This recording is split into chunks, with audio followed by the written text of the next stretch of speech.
पर बेटा हीरा जवाहर ही चुनते थे।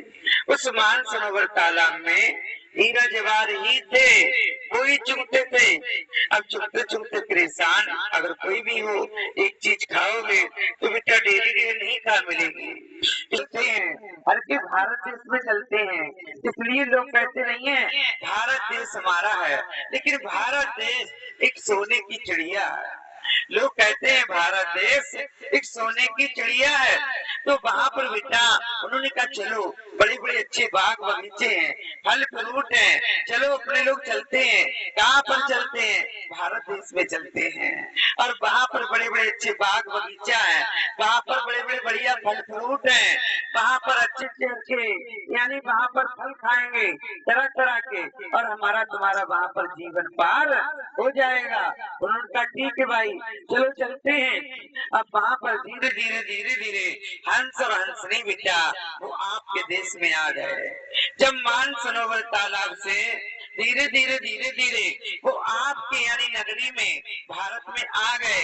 आते आते धीरे धीरे बेटा वहां पर हंसनी कहने लगी हंस महाराज से, ये स्वामी जी आप तो कहते हो भारत देश बहुत अच्छा है, बड़े बड़े अच्छे बाग बगीचे हैं, बड़े बड़े अच्छे फल फ्रूट हैं, हमें तो यहाँ पर कहीं नजर नहीं दे रहे हैं। इसलिए बेटा पहले भारत देश ही था, फल फ्रूट के पेड़ मिलते थे और जगह जगह पर पक्षियों के लिए एक खेत में एक पौध छोड़ा जाता था। जो हमारे सरदार बच्चे हैं वो आज भी एक खेत में, इसलिए पक्षियों के लिए, इसीलिए उनकी फसल में कोई हानिकारी नहीं होती है।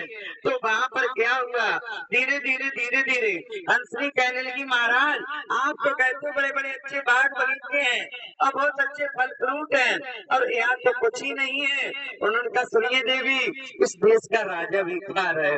यानी हंस ने कह दी इस देश का राजा बेकार है, लेकिन उस देश का राजा बेटा वहाँ पर सुनते रहा। अब जब सुनता रहा तो देश के राजा ने हंस और हंसनी दोनों गिरफ्तार करा लिए।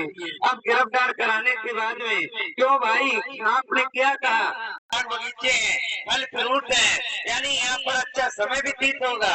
हम मानसरोवर तालाब से आए हैं, उस तालाब में रहते थे, हीरा मोती चुगते चुगते हम परेशान हो गए।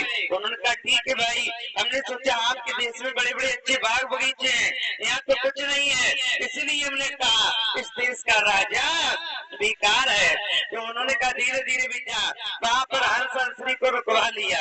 अब रुकवाने के बाद में वहाँ पर बेटा सभी नगरवासियों को बुलाया, देश के राजा ने सबको बुलाया, पशु पक्षी जीव जंतु पेड़ पौधे सभी मानव वहाँ पर इकट्ठे हुए, सभा जुड़ी। तो अगर कोई भी गांव में राजा होगा और राजा के दो एक तो चुगलखोर अपने देश में ही रहना चाहिए। तो कहा ठीक है, हंस को भगा दिया और बेटा हंसनी को रख लिया।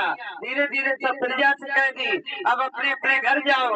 राजा ने वहाँ पर प्रजा अपने अपने घर पहुँच गई। फिर राजा को दया आ गई। बच्चों बड़े सोचने समझने की बात है। फिर उस राजा को दया आ गई। आने के बाद में उस राजा ने फिर से हंस को बुलाया। जब हंस के लिए बुलाया, हंस से कहा भाई क्यों आप कैसे जा रहे हो, क्यों परेशान हो? उन्होंने कहा बताइए, ये हंसनी तो आपकी है और इस देश में लेके आए हो। हम भी आज भी कहते हैं ये हंसनी आपकी है, लेकिन ये हंसनी आपकी छिनवाई किसने? उन्होंने कहा महाराज आपकी कोई कमी नहीं है, आप अच्छे हैं, लेकिन ये चुगलखोरों की कमी है। जिस चुगलखोरों ने हमारी हंसनी छिनवा दी है। इसी तरह से राजा ने कहा सुनिए ये बेटा यानी यहाँ पर रोजगार वाले के अच्छे अच्छे बाग बगीचे सभी कटवा दिए, सभी बाग बगीचे कट गए, इसीलिए यहाँ पर फल फ्रूट कम हो गए हैं।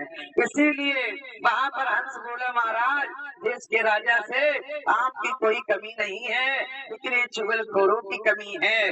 इसीलिए मैं कहती हूँ जैसा ही खाओगे अन्न वैसा ही आपका बनेगा मन, जैसी संगत में बैठोगे वैसा ही असर पड़ेगा। शाकाहारी बन जाओ, सभी बीमारियों से बच जाओगे और ये चुगलखोरों से कुछ बच के रहना। इसलिए बेटा, इसलिए जैसी संगत में बैठोगे, अगर चिलमबाज के पास बैठोगे तो चिलम पीना सीख जाओगे, सट्टे वाले के पास बैठोगे तो सट्टा लगाना सीख जाओगे। इसलिए तो एक यहाँ पर आते हैं, वो मुझसे कह नहीं पाते हैं, माता जी हमको नंबर बता दिया जाए। मैं समझती हूँ, कल से 2 बच्चे आते हैं, वो गेट तक जाए